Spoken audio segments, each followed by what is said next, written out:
Hey YouTube, I'm just kind of an amateur. I do my own RV stuff. Occasionally I help friends.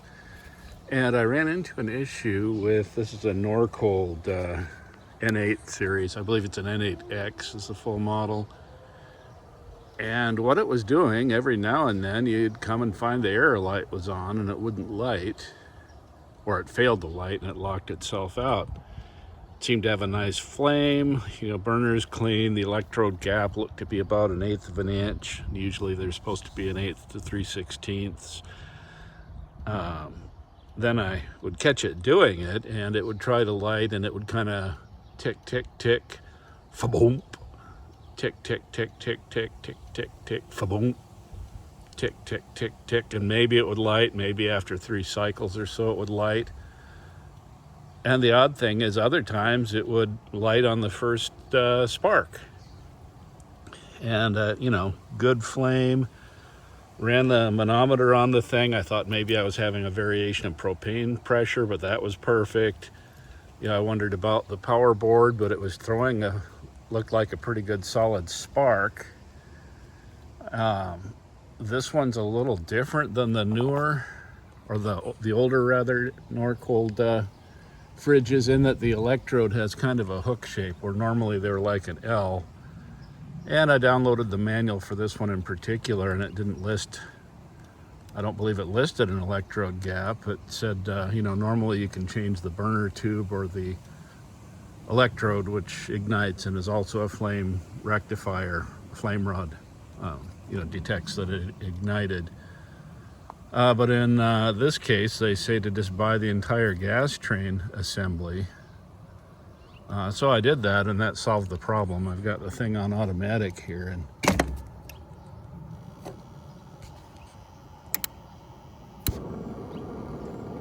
it always now lights on the first or second strike. Plug it back in.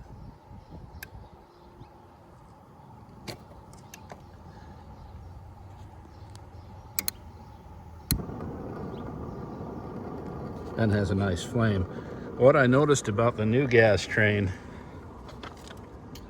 was that electrode gap is way more than 3/16 of an inch, which would be the maximum normally specified.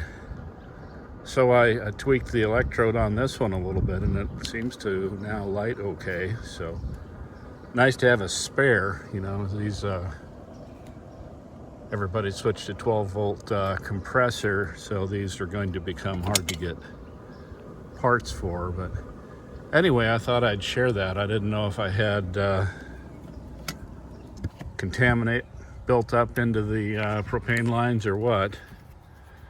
Why it would be so random that it would, sometimes it would go for days or weeks, and then other times, every time you turned around, the air light was on and it didn't light. So anyway, I hope that's helpful for somebody. So, of course, I've bubble tested it and I did a manometer leak test and everything is good. So I think hopefully I'll be set up for some nice reliable operation again. One mistake I did make, I should have manometer tested beforehand, because I actually found it was pressure was dropping. You'd set it for 9 inches and start coming down, and double check this and it's fine. Check the pigtails. Turns out I have an adapter I plug into the low pressure quick disconnect, the barbecue thing there, and sometimes the male probe there would leak around that socket.